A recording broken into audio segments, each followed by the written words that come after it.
Halo semua. Halo semua. Perkenalkan, kami dari kelompok SBY. Suboyo.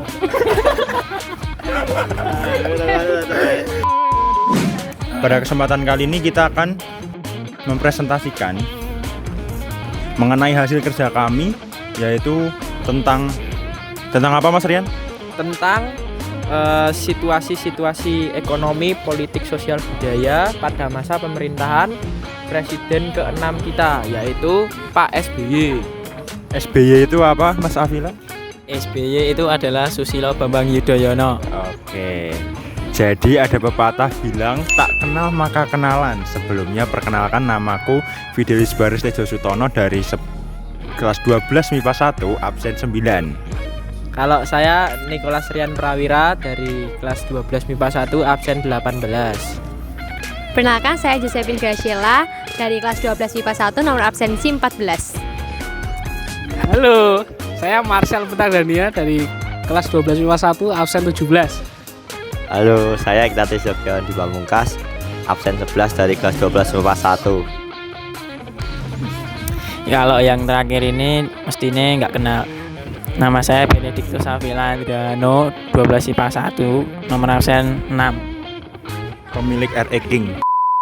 Aku bakalan jelasin mengenai biografi singkat tentang SBY. Jadi SBY itu mempunyai nama lengkap Dr. Susilo Bambang Yudhoyono, alias yang biasa kita sebut yaitu SBY. SBY itu tempat tanggal lahirnya di Pacitan 9 September 1949, anak dari pasangan Raden Sukojo dan Ibu Siti Habibah. Dan SBY yang mempunyai istri yaitu Kristiani Herawati dan mempunyai 2 orang anak yaitu Agus Harimurti Yudhoyono dan anak yang kedua Edi Baskoro Yudhoyono. Oke teman-teman, SBY itu presiden pertama yang dipilih langsung oleh rakyatnya sendiri. Program kerja kabinet yaitu Indonesia Bersatu. Lalu program kerja 100 hari pertama setelah SBY diangkat menjadi presiden yaitu tentang masalah kemiskinan, pengangguran, dan pemberantasan KKN. Untuk kebijakan presiden tentang kesejahteraan, yang pertama menangani bencana tsunami Aceh pada tahun 2004. Yang kedua, meningkatkan anggaran di sektor pertanian. Yang ketiga, meningkatkan anggaran pendidikan. Yang keempat, memberi asuransi kesehatan masyarakat miskin dan menurunkan harga obat generik. Untuk bencana tsunami sendiri, SBY menetapkan Kepres nomor 30/2005 tentang rencana induk, rehabilitas, dan rekonstruksi wilayah dan kehidupan masyarakat Aceh Kepulauan Nias. Untuk meningkatkan anggaran di sektor pertanian, SBY sendiri memperbaiki sektor pertanian dan memberi harga pupuk yang murah. Yang ketiga, meningkatkan anggaran pendidikan dengan cara adanya BOS atau bantuan operasi sekolah. Lalu juga ada tunjangan untuk guru sendiri. Yang keempat itu memberi asuransi kesehatan masyarakat miskin dan menurunkan harga obat generik. Oke, selanjutnya kebijakan Presiden SBY yaitu dalam programnya yang politik, yaitu 1. Membentuk sekretariat gabungan atau Setgab, memperluas wewenang pemerintahan daerah, mengupayakan birokrasi yang transparan, komunikasi yang efektif dengan masyarakat, menciptakan pemerintah yang solid dan visi misi sejalan, mengurangi wewenang pemerintah pusat secara seimbang, partisipatif dan dapat tanggung jawab melalui medsos, SMS online, dan Twitter. Lalu yang selanjutnya yaitu kebijakan Presiden SBY yaitu di saat konflik, yaitu ada kebijakan untuk konflik Aceh seperti mengadakan forum dialog lokal hingga internasional, melakukan pendekatan langsung ke masyarakat Aceh, mensosialisasikan pentingnya otonomi khusus HAD. Kemudian ada konflik Poso agama, yaitu konflik terjadi di tahun 1998. SBY mengeluarkan kebijakan yaitu Instruksi Presiden nomor 14 tahun 2005 tentang langkah penanganan konflik Poso. Oke teman-teman, selanjutnya saya akan menjelaskan mengenai kepemerintahan SBY. Untuk pemerintahan pemilu pada tahun 2009 ini tuh memiliki gaya kepemimpinan yang transparan dan juga partisipatif yang berguna meningkatkan populer dan dapat dipercaya masyarakat. Nah, pada masa pemerintahan SBY ini pada tahun 2009 itu situasi negeri mulai kondusif karena ada beberapa konflik yang mulai mereda, lalu mulai kedatangan investor-investor asing, dan yang terakhir adalah lapangan pekerjaan mulai banyak. Nah, yang dirasakan langsung oleh masyarakat itu adalah modal untuk maju kembali pada pemilihan presiden 2009. Pada pemilu 2009 itu diselenggarakan pada tanggal 8 Juli tahun 2009. Periode pertama masa jabatan SBY. Periode ini berjalan dari tahun 2004 sampai tahun 2009. SBY bersama Yusuf Kala memimpin pemerintahan pada masa ini. SBY dianggap sebagai karakter yang kuat dan seimbang, memasuki istana presiden dengan cita-cita reformis ambisius seperti menghancurkan korupsi dan terorisme, penguatan demokrasi dan hak asasi manusia, dan mendorong percepatan pertumbuhan ekonomi. Namun, ambisinya ini terlalu besar, mengingat proses reformasi membutuhkan waktu yang lama. SBY membuat Indonesia berhasil melalui krisis global tahun 2008 sampai 2009 karena beliau telah membangun fundamental makroekonomi Indonesia dengan baik. Hutang luar negeri Indonesia juga turun mengesankan, cadangan devisa yang meningkat, dan pendapatan domestik bruto tahunan yang solid. Setiap masa pasti ada kendalanya.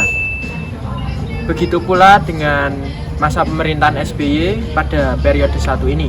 Di periode ini, beliau harus dihadapkan dengan berbagai bencana alam, seperti tsunami Aceh tahun 2004 yang menewaskan 200.000 orang, kemudian gempa bumi di Bantul tahun 2006 yang menewaskan 6.000 orang, semburan lumpur Lapindo di Sidoarjo, hingga sejumlah banjir di Jakarta pada tahun 2007. Presiden SBY sampai-sampai disebut sebagai presiden bencana karena banyaknya bencana alam yang terjadi pada masa pemerintahannya.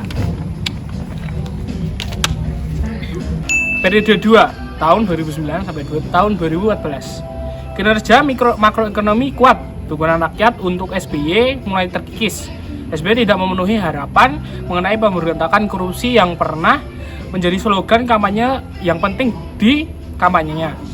Kali ini SBY ditemani oleh Budiono sebagai wakil presiden gagal total dalam pemberantasan kasus korupsi.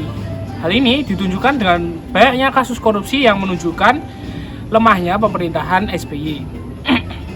Di satu sisi, SBY dikritik karena tidak tegas dan terlalu berusaha untuk terteman dengan semua pihak dan aliran masyarakat.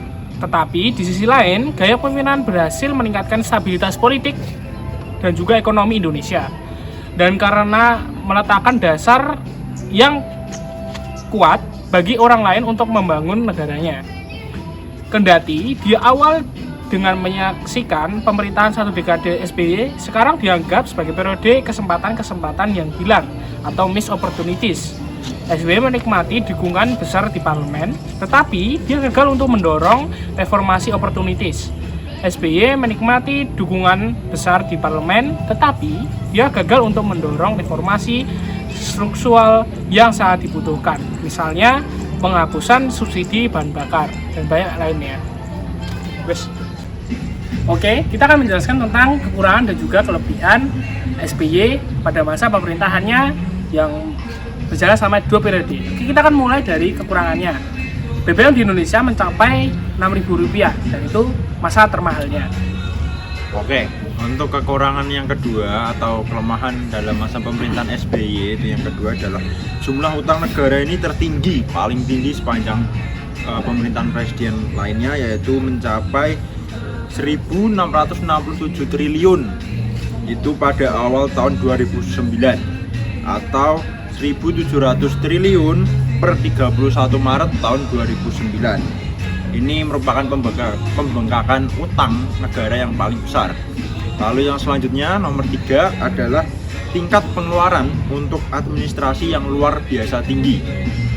Ini mencapai persentase 15% pada tahun 2006.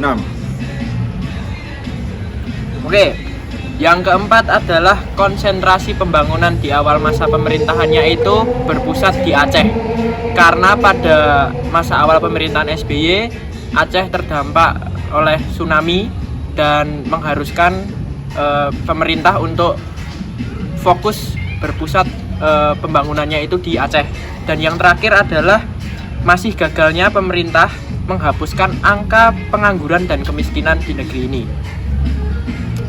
Oke, untuk selanjutnya adalah kelebihan pada zaman pemerintahan Presiden Susilo Bambang Yudhoyono. Untuk yang pertama kali adalah harga BBM diturunkan hingga 3 kali pada tahun 2008 dan 2009, pertama kali untuk di sepanjang sejarah. Lalu yang kedua, perekonomian terus tumbuh di atas 6% pada tahun 2007 dan 2008, tertinggi setelah Orde Baru. Lalu yang ketiga, cadangan devisa pada tahun 2008 mencapai 51 miliar US dollar, tertinggi sepanjang masa. Lalu yang keempat yaitu menurunnya rasio hutang negara terhadap PDB terus turun dari 56% pada tahun 2004 menjadi 34% pada tahun 2008. Lalu yang terakhir yaitu pelunasan utang IMF. Terima kasih.